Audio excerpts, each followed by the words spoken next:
Hello and welcome to the College Football Show. I'm Nick Roby and here once again joined by our friend Mr. Barrett Black. Hey Nick, Hey, how's it going? it's going pretty good, man. Yeah? Feeling a little coldish from the weekend. Lots Yeah. of nice weather outside, and maybe had a little bit too much nice weather, and it's got my nose a little stuck. On the back, it was like really hot, Yeah. really cold. And then back hot again. When I got home from Nashville yesterday, it was Mhm. probably about 85 at our house. It was gross. As soon as I stepped out of the vehicle. Ugh. Yeah, don't worry. We've got our tea this week, so Yeah, mint tea. Thanks, Noel. thanks, Noel. I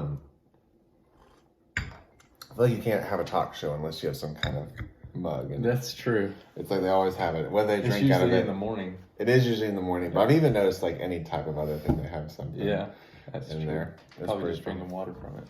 Yeah. So big weekend. That was really fun. A lot of stuff going Craziness. down. I don't A lot know. of craziness. A lot of drama in the AP pageant poll going on Yeah. right now. Seeing Yeah. who can perform the best. Well, Some big surprises out there. yeah. I mean, we can just start on that.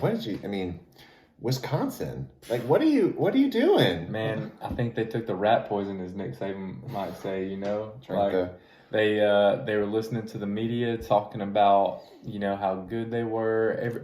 I listened to so many shows before the games on Saturday that were saying, hey, the Big Ten's got the best chance to get two teams in, talking about Ohio State and Wisconsin Mhm. looking the best. I mean, they also have Penn State and Minnesota, but I mean, really, Ohio State and Wisconsin are the ones that everybody's talking Those are about. the two, yeah. And then, man, you get beat by a 2-4 Illinois team.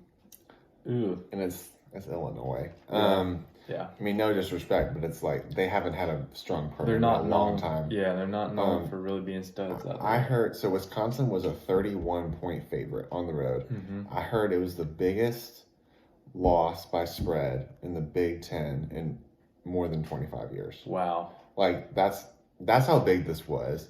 And the thing is, they have been driving. I mean, they were ahead. Quarterback throws an interception.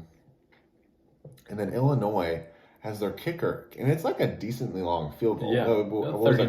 39, 40 yards. Yeah. Yeah. And he was 1 of 2 from 39 yards in his career, Mhm. but 3 of 3 beyond 50. So, I mean, kicking is a head game. It really is. It's a head game. Yeah, it was right down the middle. Yeah. Right. I mean, I don't think you could kick it any better. But yeah, I think that just goes to show you momentum is such a huge thing in this game. And anybody, I mean, literally anybody can beat anybody on any given Saturday. It's such Yeah. a momentum thing. It's all about momentum. Yeah, it really is. What was a bigger upset for you? This one or the one last week with Georgia and South Carolina? I think this one, I think the fact that South Carolina has beat Georgia several times in the past decade, as Georgia's good, and South Carolina's not always a bottom feeder. I mean, right now they're not Middle. the top. They're Yeah. middle of the pack. Illinois is perpetually a bottom feeder in the Big Ten. And Wisconsin is usually up on the top side. And so for me, that was a bigger upset, especially the trajectory that Wisconsin had. And I think that it's just trap game. There's trap game written all over it because Wisconsin's playing Ohio State this week. And as bad as you want to say, like, we're not going to look forward to the next game, it's very likely that could have happened. Yeah. Yeah. No, for sure. But the crazy part is, like, if they beat Ohio State next week, they're right back on the schedule. That's true. Like, that's a huge win. Yep. It's But a tall order. It makes it really tough, though. Yeah. Like, really tough. So that was, I mean, obviously that's the big one of the weekend. Were there any other teams or people you were impressed with this past weekend? I was impressed with Kansas, man. Yeah, I mean, talk about Kansas. Kansas is In Austin. In Austin, and they were so close to winning the game. I mean, if Texas didn't have Clutch Dicker, the kicker, I mean, this dude is so clutch. Think about some of the big kicks he's hit. But I mean, when they got within field goal range, and it's like, hey, Cameron Dicker's coming in, you pretty much knew Texas was going to win it at that point. But man, Kansas was just back and forth with them, staying with them the whole game. I mean, it never felt like Kansas was dominating them by any means. But the fact that they were hanging around and they're Kansas is a big deal. This isn't basketball, This is Kansas football, and they're hanging with UT in Austin. I mean, it was a big deal.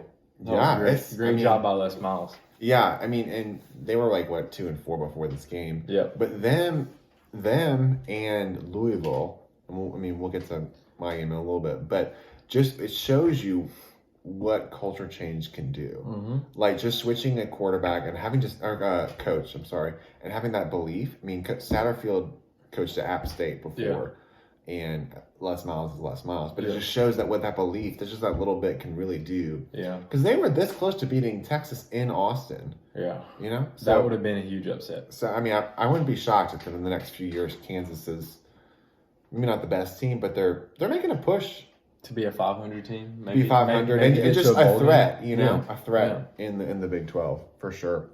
One I was really impressed with was Oregon going on the road to Washington, and Washington's not as good this year. I mean, that's understated, but going to Seattle, going to the Huskies, like that's a tough place to play, and I would say Oregon, more recent history, hasn't been as well known as a good road team. Or at least in the neutral site. I was impressed with Herbert going up there and then getting a big win and still being a top dog. They're riding, behind letting other teams take more of the spotlight, but they've got an outside shot for sure. They went out. They're the Pac-12's biggest hope. The Pac-12. Yeah, they're the team. The only hope. And the Pac-12 really wants them to win.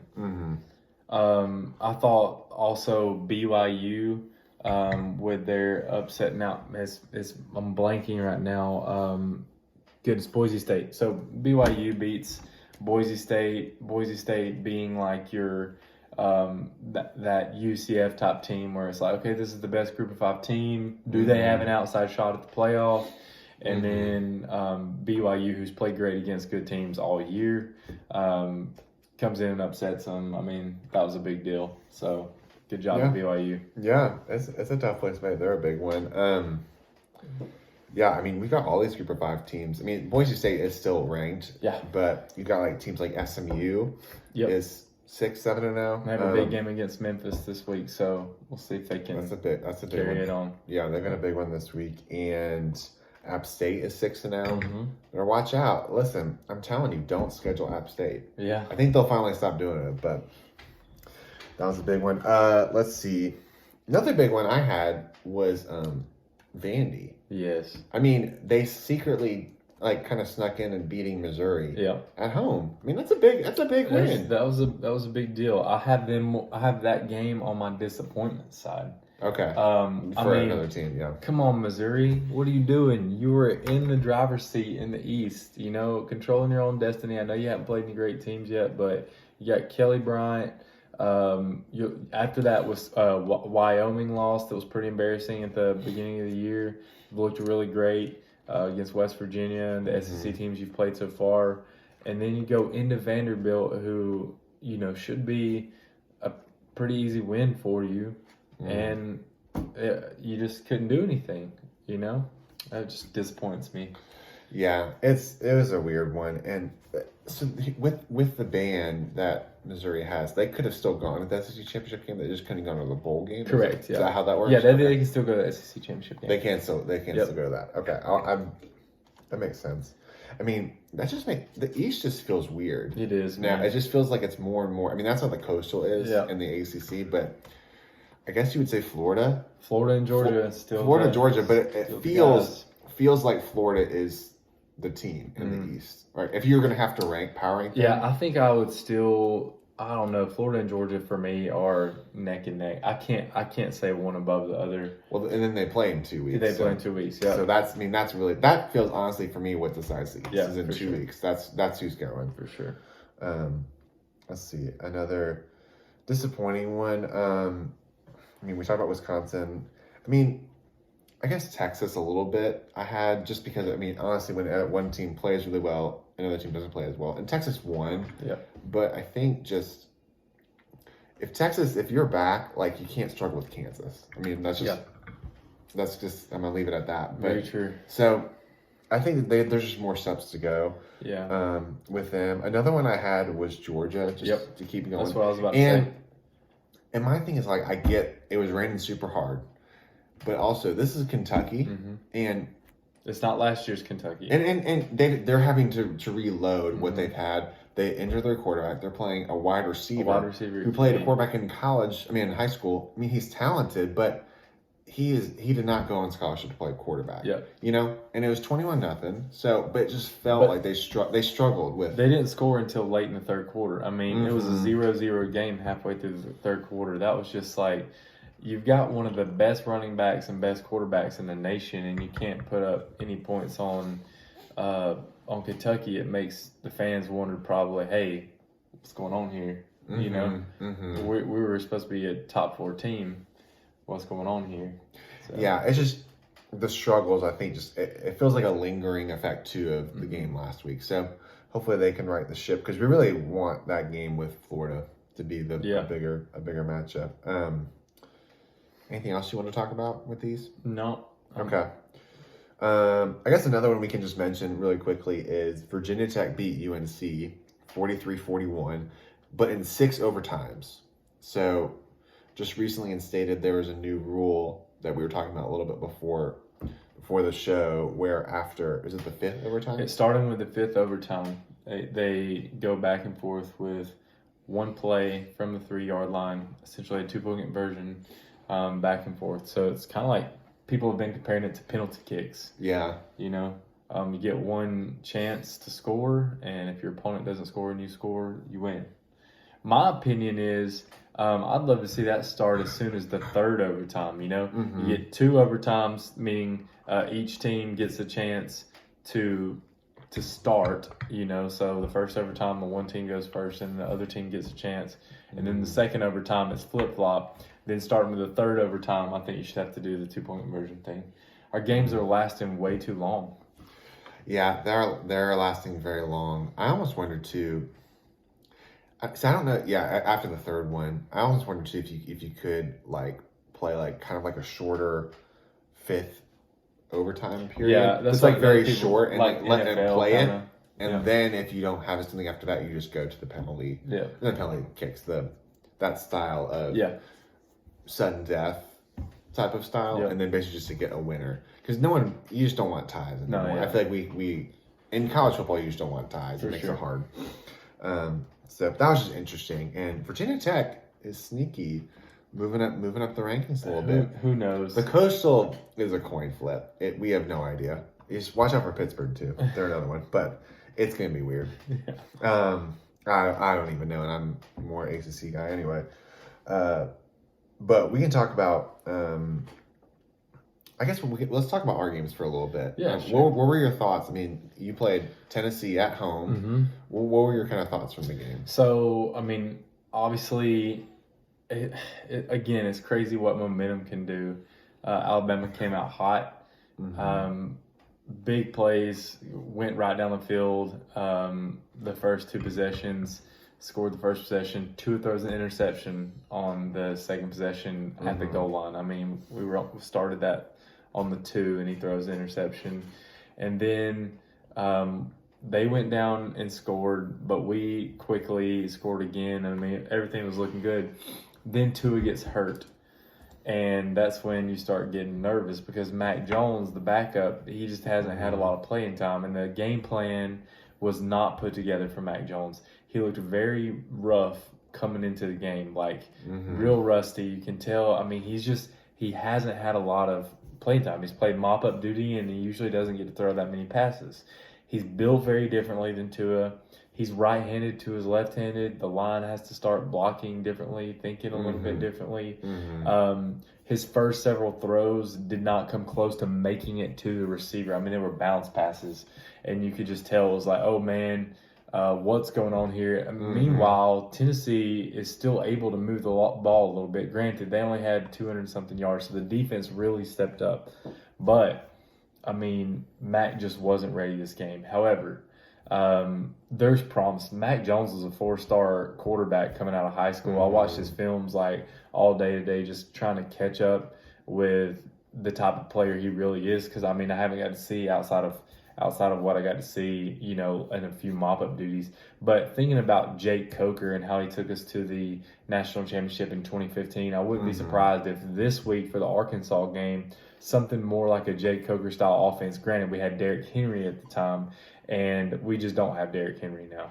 But I wouldn't be surprised if a more a run-heavy game with short passes. The dude can sling the ball. It's all about he doesn't have the game experience.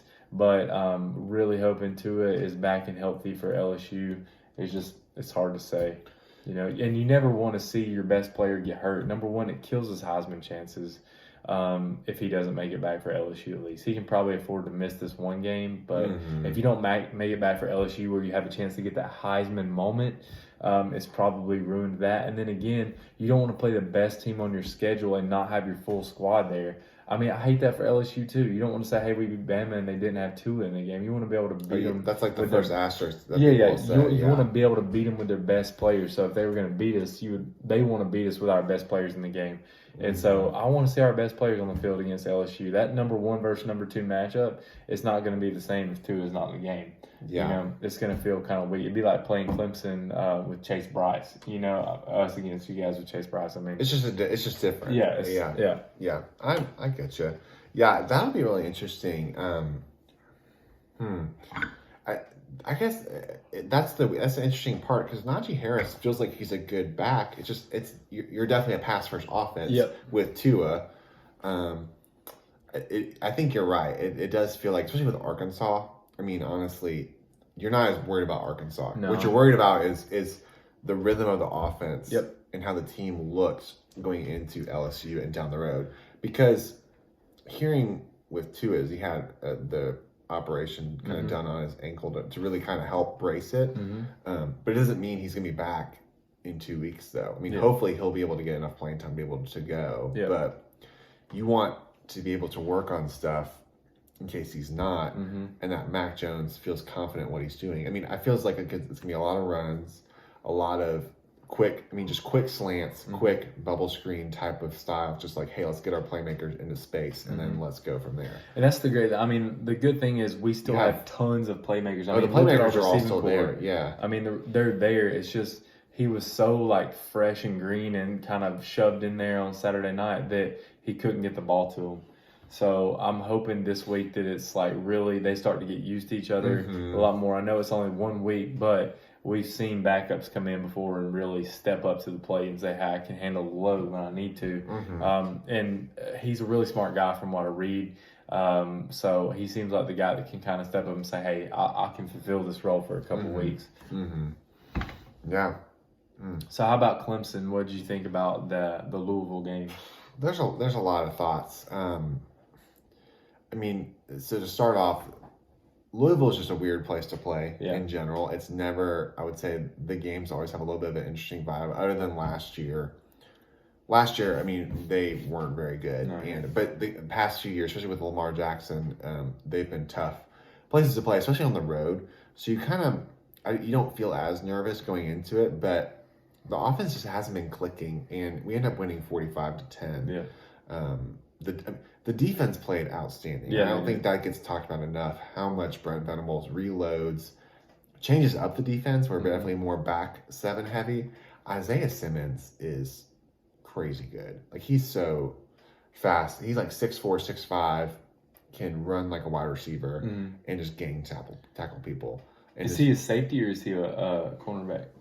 He's a linebacker, but we use him in pretty much everything. So he's like a jack linebacker. He can line up as in the secondary. They'll line him up and he'll blitz or guard the edge and go after the quarterback, or they'll line him up in zone defense and have him play over the middle, or they'll have him. He can go against wide receivers too. Yeah. I've seen him do all.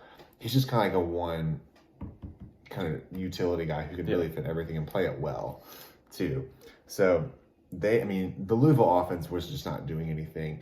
The game really came down to the hard part is just, again, Trevor is kind of struggling a little bit. Yeah. And he's playing well. It just feels like he's forcing it. It feels like he's trying to kind of muscle through. Yeah.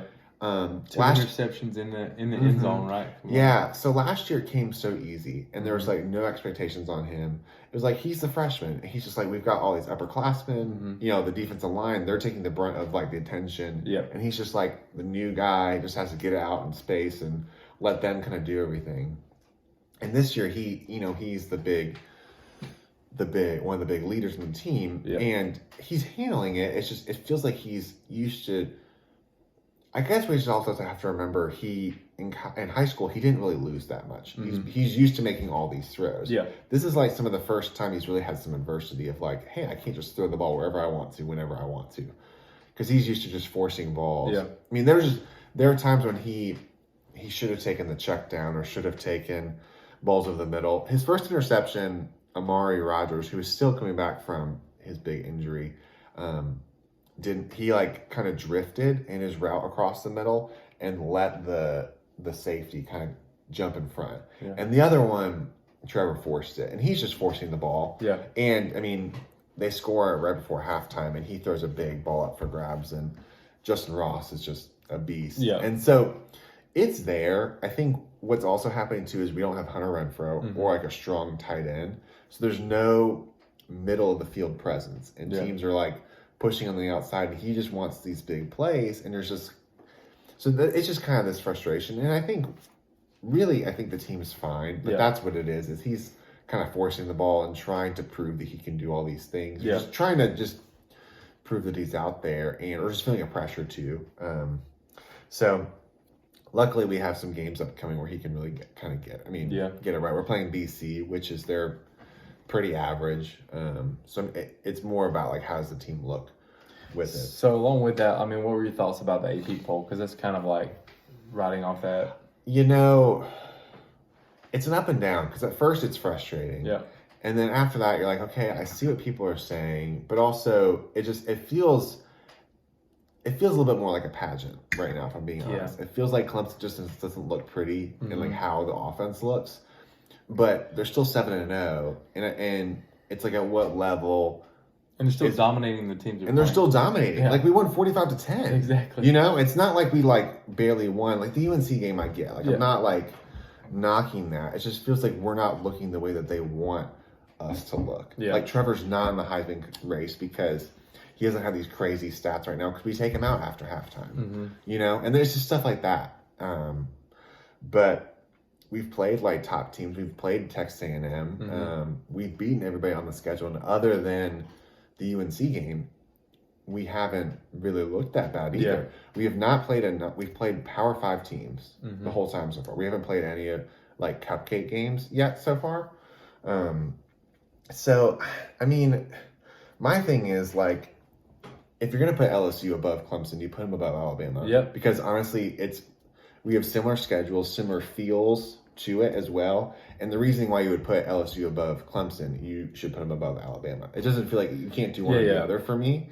Ohio State, if I'm being honest, they're a great team, have not played anybody yet. Yeah. I really think they're going to dominate this weekend against Wisconsin. I really think they're really good. But if we're going by what's on paper, then Clemson should be above Ohio State. Yeah, I was surprised by the Ohio State jumping Clemson. And it feels like people are just tired of Clemson a little bit for some reason. It just feels like a fatigue. Trust me, man, I know about it. Yeah, I was like, I know you know about it, but that's just real. what it feels like. And I'm more concerned about the polls down the road. Yeah, but it is kind of telling of what kind of the national media is thinking of Clemson right now. Well, 2 weeks from tomorrow night, we'll see the real poll. Yeah. I was surprised that LSU didn't jump Bama this week, to be honest. I mean, they had another dominant performance with a great quarterback play of Joe Burrow. Easily handled Mississippi State, Alabama. Not that we struggled necessarily, but there were times when, Tennessee, had we not had a great play on defense where we were having a goal line stand on the fourth down, they fumbled the ball and we ran it back 100 yards for a touchdown. The game would have become a 7-point game at that point. Well, not quite 7. It would have been 28. It would have been an 11-point game at that point, and that would have made me a little bit nervous. However, maybe it would have been a 20. It would have been an 8-point game at that point. Yeah, but still, a 1-possession game. I mean, it would have been close. I'm surprised LSU didn't jump Alabama this week. And another big question for me on this, speaking of like pageantry and stuff, is why is Notre Dame ahead of UGA? Makes no sense. Georgia beat them. Why is Georgia not ahead of Notre Dame? I didn't even really fully think about that. But That makes zero sense. it's like, it's because Georgia lost to South Carolina, but then it's like, how are they above them? Yeah. And if you're playing that route, why isn't Oregon above Georgia? Like, what's the difference with that? I mean, Oregon went on the road to a ranked team. Their only loss is a close loss to Auburn on a last-second play Yeah. in a neutral site in Atlanta, which is like almost a home game for. Yeah. That's where it's just like, okay, like what? Yeah, and so Notre Dame had a good loss. It's about good losses and wins, and I don't know. These things kind of shake out too. Yeah, that's where it's just like. The only thing is, though, the way they rank them is then you can say, like, well, then they played a ranked team at this time, and it's like, well, if it's how you talk about it. Are you ranked? Is it a ranked game when you play the matchup, or does it count as a ranked game after the fact? Yeah, because it's like if you pick and mix the two, you can kind of manipulate it to how you want to. Yeah, and I think that's why it's good that the committee comes out with their first ranking in November, first week in November. I mean, they've had a chance to see, like, not just who was ranked when who played who, but what are the records of the teams you've played. Like I heard a stat that Minnesota, or I can't remember who it was they were talking about, maybe somebody in these undefeateds that we've talked about so far has not played a team that has a 500 record yet, like at this point in the season. So, I mean, there's still some pretenders out there, and they'll start to sort them out soon.